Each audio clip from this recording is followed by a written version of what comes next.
নমস্কার বন্ধুরা, সকলকে আমার চ্যানেলে স্বাগত। আগামী 22শে জুন 2026 অর্থাৎ সামনের সোমবার রাজ্যের নবনির্বাচিত রাজ্য সরকারের পক্ষ থেকে বাজেট পেশ হতে চলেছে এবং এই বাজেটের দিকে তাকিয়ে আছে রাজ্যের লক্ষ লক্ষ সরকারি কর্মচারী, পেনশনার, ফ্যামিলি পেনশনারদের পাশাপাশি রাজ্যের কোটি কোটি সাধারণ মানুষ। এই বাজেটে কর্মচারী, পেনশনার সহ সকলের জন্য কোন কোন 10টি সিদ্ধান্ত নেওয়া হতে পারে সেই ব্যাপারে আজকের ভিডিওতে বিস্তারিতভাবে আলোচনা করব। ভিডিওটি অত্যন্ত গুরুত্বপূর্ণ, তাই প্রথম থেকে শেষ পর্যন্ত অবশ্যই ধৈর্য সহকারে দেখবেন এবং ভালো লেগে থাকলে অবশ্যই একটি লাইক করবেন এবং সকলের সঙ্গে শেয়ার করবেন। আর সেই সাথে এই চ্যানেলে যদি প্রথমবার হয়ে থাকেন এই রকমের ইনফরমেটিভ ভিডিও আরও দেখার জন্য যারা এখনও পর্যন্ত এই চ্যানেলটিকে সাবস্ক্রাইব করেননি তারা অবশ্যই চ্যানেলটিকে সাবস্ক্রাইব করে নিতে ভুলবেন না। তাহলে চলুন আমরা বিস্তারিত জেনে নিই। এই বাজেটে সর্বপ্রথম যে সিদ্ধান্তটি নেওয়া হতে পারে সেটি হলো রাজ্যের লক্ষ লক্ষ সরকারি কর্মচারী, গ্র্যান্টিং এড সংস্থার কর্মচারী, শিক্ষক শিক্ষিকা সহ অন্যান্য সমস্ত পেনশনার বা ফ্যামিলি পেনশনারদের জন্য বর্তমানে ষষ্ঠ বেতন কমিশন অনুযায়ী কেন্দ্রীয় হারে ডিএ প্রদানের প্রতিশ্রুতি দেওয়া বা প্রতিশ্রুতি রক্ষা করা এবং ইমিডিয়েট এই বাজেটে আগামী 1 জুলাই থেকে অন্ততপক্ষে 10% থেকে 15% পর্যন্ত ডিএ প্রদান করা হতে পারে। অর্থাৎ এর আগে রাজ্যের যে কর্মী সংগঠনগুলি আছে তাদের সঙ্গে গত 1 জুন মাননীয় মুখ্যমন্ত্রীর যে বৈঠক হয়েছিল নবান্নে, সেই বৈঠকে এই বিষয়টি নিয়ে ইঙ্গিত পাওয়া গেছিল যে রাজ্যের সরকারি কর্মচারী বা পেনশনারদের এই 22শে জুন যে বাজেট পেশ, সেই বাজেট পেশে বেশ কিছু সুখবর আসতে পারে। এই বৈঠকের পর রাজ্যের মাননীয় মুখ্যমন্ত্রী সহ অন্যান্য মন্ত্রীদের তরফ থেকেও এই ইঙ্গিতই মিলেছে যে আগামী 22শে জুন বাজেট পেশের সময় রাজ্যের কর্মী এবং যে পেনশনাররা আছেন তাদের যে ডিএ বঞ্চনা, এই ডিএ বঞ্চনাটিকে কমিয়ে আনা হবে এবং আশা করা যাচ্ছে আগামী 1 জুলাই থেকে অন্ততপক্ষে 10% থেকে 15% পর্যন্ত ডিএ ইনক্রিজ করা হতে পারে এই বাজেটে। এর পাশাপাশি এই বাজেটে দ্বিতীয় যে সিদ্ধান্তটি নেওয়া হতে পারে সেটি হলো সুপ্রিম কোর্টের অর্ডার অনুযায়ী যে পঞ্চম বেতন কমিশনের যে ডিএ এরিয়ার প্রদান, সেই ডিএ এরিয়ার প্রদানের একটা যথাযথ এখানে গভর্নমেন্ট অর্ডার জারি করা। বিশেষ করে বিভিন্ন সরকারি কর্মী এবং পেনশনাররা, অর্থাৎ রাজ্য সরকারি কর্মী এবং পেনশনাররা পেয়ে গেছেন, কিন্তু এখনও পর্যন্ত যে সমস্ত গ্র্যান্টিং এড সংস্থার কর্মচারী আছেন বা যে সমস্ত শিক্ষক শিক্ষিকারা আছেন বা তাদের যে সমস্ত পেনশনাররা আছেন তারা কিন্তু এখনও পর্যন্ত পঞ্চম বেতন কমিশনের অন্তর্গত কোনো রকম বকেয়া ডিএ এরিয়ার পাননি। তাই এই বাজেটে এই বিষয়টি নিয়ে সিদ্ধান্ত নেওয়া হতে পারে যে আগামী কিছুদিনের মধ্যে এই সকল গ্র্যান্টিং এড সংস্থার কর্মচারী এবং শিক্ষক শিক্ষিকাদের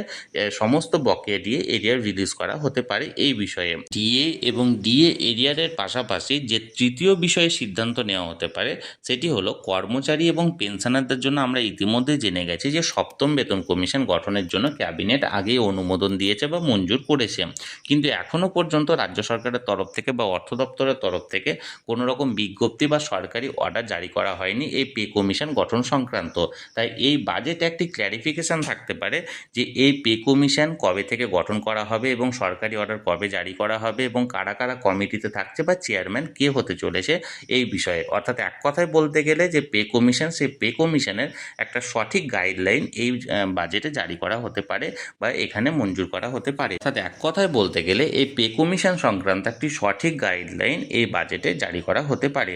এর পাশাপাশি চতুর্থ যে বিষয়ে সিদ্ধান্ত নেওয়া হতে পারে এই বাজেটে সেটি হলো শিক্ষক শিক্ষিকা সহ সকল গ্র্যান্টিং এড সংস্থার কর্মী এবং পেনশনারদেরকে ওয়েস্ট বেঙ্গল হেলথ স্কিমে যুক্ত করার বিষয়টি এই বাজেটে ভেবে দেখা হতে পারে। আমরা সকলেই জানি রাজ্য সরকারি কর্মচারী এবং রাজ্য সরকারি যে সমস্ত পেনশনাররা আছেন তাদের ওয়েস্ট বেঙ্গল হেলথ স্কিমের মাধ্যমে এখানে 1.5 লক্ষ টাকার যে হেলথ ইন্স্যুরেন্স সেটা চলে এবং ক্যাশলেস ট্রিটমেন্ট দেওয়া হয় গোটা রাজ্য জুড়ে। কিন্তু এখনও পর্যন্ত যে সমস্ত গ্র্যান্টিং এড সংস্থার কর্মীরা আছেন বা যে সমস্ত সরকার প্রসূত বিদ্যালয়ের শিক্ষক শিক্ষিকা বা তাদের যে সমস্ত পেনশনাররা আছেন তাদের জন্য এই ওয়েস্ট বেঙ্গল হেলথ স্কিমটা এখনও পর্যন্ত অ্যাপ্লিকেবল নয়, অর্থাৎ তারা এই স্কিমে যুক্ত হতে পারতেন না।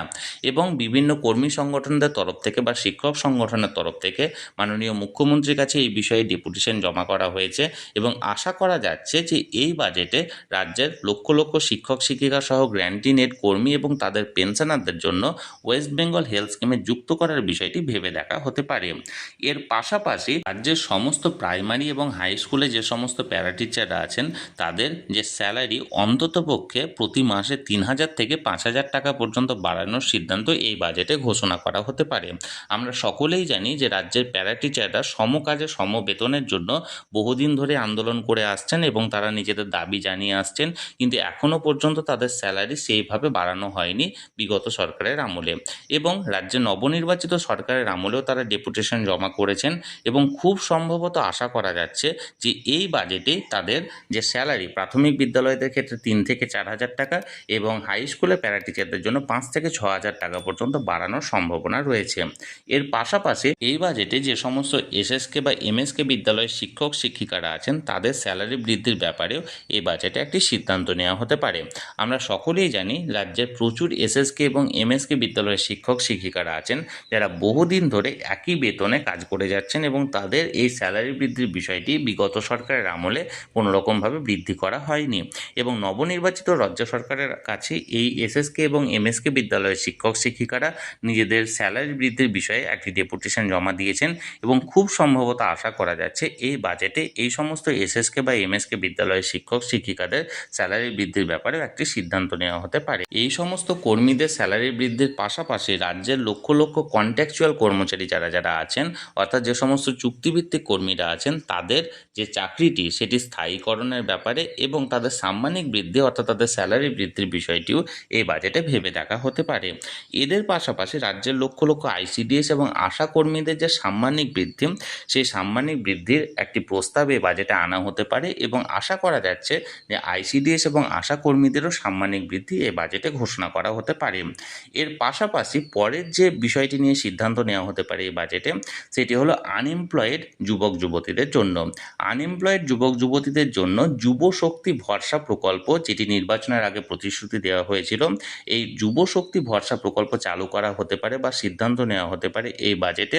এবং এই ভরসা প্রকল্প চালু করার পর যে সমস্ত আনএমপ্লয়েড যুবক বা যুবতীরা আছেন তারা চাকরি না পাওয়া পর্যন্ত প্রতি মাসে মাসে 3,000 টাকা পর্যন্ত আর্থিক সহায়তা তারা পেতে থাকবেন রাজ্য সরকারের পক্ষ থেকে, যতদিন না তারা পর্যন্ত একটি চাকরি পাচ্ছেন। অর্থাৎ আনএমপ্লয়েড যুবক যুবতীদের জন্য এই বাজেটে যে যুব শক্তি ভরসা প্রকল্প সেটি চালু করার সিদ্ধান্ত নেওয়া হতে পারে। এরপর এই বাজেটে সরকারি কর্মচারী নিয়োগের ব্যাপারেও সিদ্ধান্ত নেওয়া হতে পারে। আমরা সকলেই জানি এই মুহূর্তে রাজ্যে লক্ষ লক্ষ শূন্যপদ ফাঁকা রয়েছে এবং এই বাজেটে অন্ততপক্ষে 50,000 কর্মচারী এবং শিক্ষক শিক্ষিকা বিভিন্ন দপ্তর যেমন পঞ্চায়েতে, প্রাইমারি স্কুলে, হাই স্কুলে এবং অন্যান্য সরকারি দপ্তরে নিয়োগের বিষয়টি নিয়ে বাজেটে সিদ্ধান্ত হতে পারে এবং এই খাতে ফান্ড অ্যালোকেশন করা হতে পারে।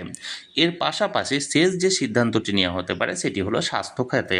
স্বাস্থ্য খাতে সামগ্রিক উন্নয়নের জন্য নিয়োগের পাশাপাশি চিকিৎসা ব্যবস্থায় উন্নত চিকিৎসা সহ আমূল পরিবর্তন আনা হতে পারে এবং এই বিষয়ে সিদ্ধান্ত নেওয়া হতে পারে এই বাজেটে। তাহলে বন্ধুরা, আগামী 22শে জুন 2026 অর্থাৎ সামনের সোমবার রাজ্যের নবনির্বাচিত সরকারের পক্ষ থেকে বাজেট পেশ হতে চলেছে এবং এই বাজেটে সম্ভাব্য কোন কোন 10টি বিষয়ে সিদ্ধান্ত নেওয়া হতে পারে বা ঘোষণা করা হবে সেই ব্যাপারে আজকের ভিডিওতে আমি বিস্তারিতভাবে আলোচনা করলাম। বাজেট পেশ করার সময় কোন কোন বিষয়ে সিদ্ধান্ত নেওয়া হয় এবং কি কি ঘোষণা করা হয় সেই দিকে আমি চোখ রাখবো। যে কোনো মুহূর্তে যে কোনো আপডেট আসা মাত্রই তৎক্ষণাৎ সেটা আপনাদের সঙ্গে শেয়ার করে দেব। তাই যারা এখনও পর্যন্ত চ্যানেলটির সঙ্গে যুক্ত নেই অবশ্যই চ্যানেলটিকে সাবস্ক্রাইব করে চ্যানেলটির সঙ্গে যুক্ত হয়ে যান। আর এই ভিডিওটি ভালো লেগে থাকলে অবশ্যই একটি লাইক করুন এবং সকলের সঙ্গে শেয়ার করুন, আর সেই সাথে অবশ্যই চ্যানেলটিকে সাবস্ক্রাইব করে রাখুন। ধন্যবাদ, দেখা হচ্ছে পরের ভিডিওতে।